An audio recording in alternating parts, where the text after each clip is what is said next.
A imunidade jurídica para fabricantes da vacina H1N1. Lucro a todo custo, mesmo utilizando-se para isso cobaias humanas. A ministra da Saúde dos Estados Unidos, Kathleen Sebelius, assinou um decreto que garante a total imunidade jurídica para os fabricantes de vacinas contra a gripe suína em todos os processos criminais que possam se originar de qualquer ligação da nova vacina contra esta gripe. Além disso, este urgente programa do governo, ao custo de 7 bilhões de dólares, tenta lançar no mercado a vacina contra o H1N1, antes da alta estação da gripe, que começa no outono, e sem proceder com as usuais medidas de segurança. Trata-se talvez, nesta histeria oficial apoiada pela Organização Mundial de Saúde, da declaração do vírus H1N1 em pandemia mundial como algo totalmente diferente. Primeiramente, nem a Organização Mundial da Saúde, nem o Center for Disease Control, nem qualquer instituto científico, apresentaram a prova científica necessária para a existência do alegado vírus influenza H1N1.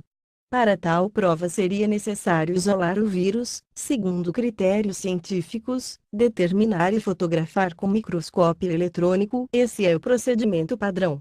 Mesmo assim, ele é usado para alertar mundo afora contra uma pandemia. O pânico espalhado pelo lado oficial ante uma suposta ameaça através da gripe suína toma dimensões dignas de romance de ficção científica à la George Orwell. O decreto que a ministra Sebelius acabou de assinar garante aos fabricantes de vacinas contra a gripe suína, segundo lei que entrou em vigor em 2006, imunidade jurídica em casos de calamidade pública mundial na saúde. Por que isso foi feito? Não parece claro o plano tramado por trás das cortinas?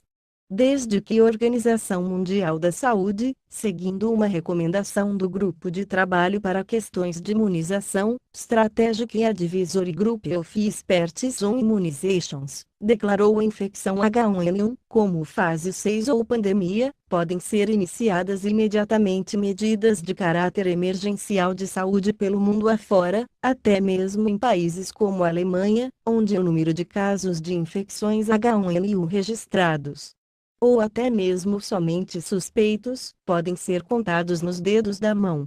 Mas ainda vem o pior. Agora, quando o governo Obama assinou um decreto que garante a imunidade jurídica contra vindouros processos criminais, o órgão regulamentador de medicamentos FDA dos Estados Unidos e os órgãos públicos da saúde da Grã-Bretanha decidiram que as grandes empresas farmacêuticas Big Pharma podem colocar vacinas no mercado, antes que os resultados das pesquisas sobre seus efeitos colaterais sejam conhecidos. As primeiras doses da vacina contra a gripe suína serão liberadas antes que estejam disponíveis os dados sobre efeitos colaterais e eficácia. A vacina não testada contra a pandemia deve ser aplicada em 2 altas doses. Uma marca deve conter um composto químico adicional em sua formulação, o assim chamado de adjuvante, para tornar a vacina mais eficaz, mas que aumenta drasticamente o perigo de possíveis efeitos colaterais. Primeiramente, devem ser vacinadas as crianças, elas tomam a vacina provavelmente já um mês antes dos resultados dos testes serem conhecidos. Na Grã-Bretanha, os órgãos públicos da saúde (NHS) receberam a ordem de se preparar para o pior dos casos. A gripe suína pode provocar a morte de até 65 mil vidas no próximo inverno, dentre eles milhares de crianças.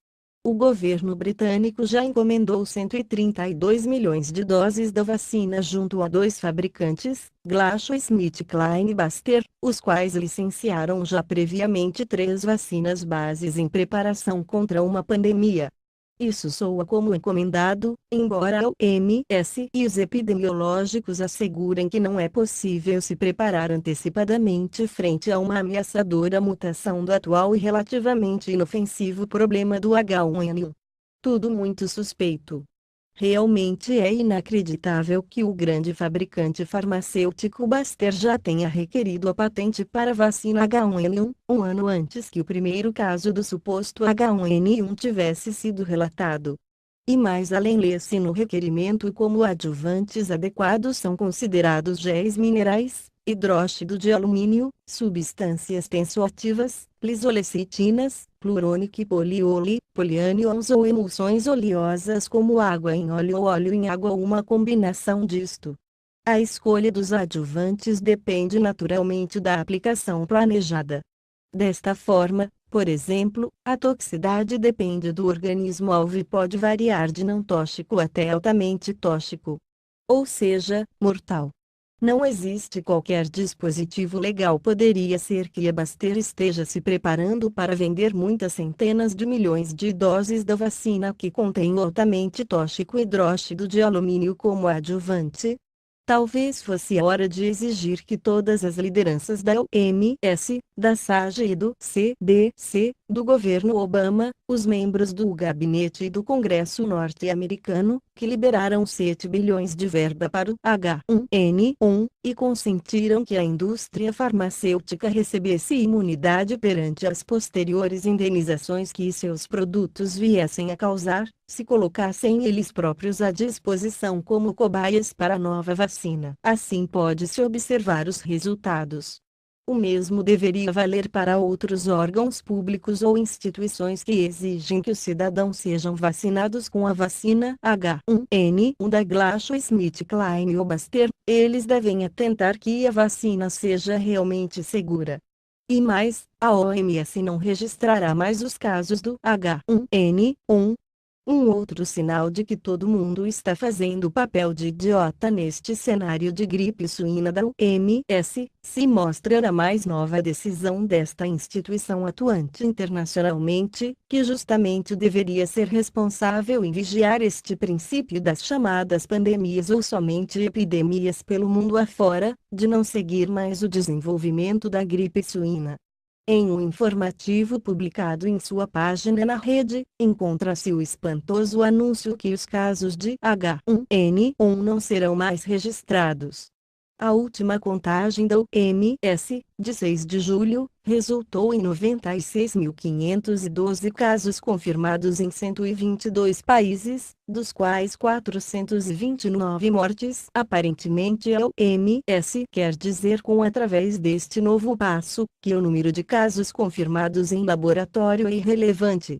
No informativo pede-se que os países continuem a noticiar os casos confirmados.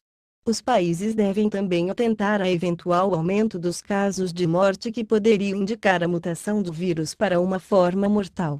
Outro sinal, que dever-se atentar com cuidado, seria o aumento de casos em escolas, um aumento dos infectados e frequentes internações. Também a CDC em Atlanta apoiou a decisão do OMS. Dr. Michael T. Osterholm, diretor do Centro de Pesquisa e Vigilância de Doenças Infecciosas da Universidade de Michigan, admite que os testes para confirmar o H1N1 influenza não são exatos, mas conduzidos mais pela sorte, ou forçados pela suposta sorte, pois fazer a coisa errada pode ser pior do que fazer nada. Portanto, a OMS decidiu não mais registrar os resultados dos testes, os quais não fornecem qualquer quadro científico se alguém contraiu ou não H1N1.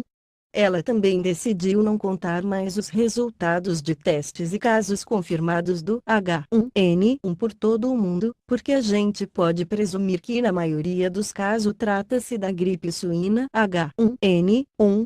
Isso não pode ser considerado uma pesquisa científica, que sobre seus fundamentos nos aconselha a vacinar nossas crianças. Não com nossas crianças. Infelizmente, assim, milhões vão morrer. E ninguém será preso por isso.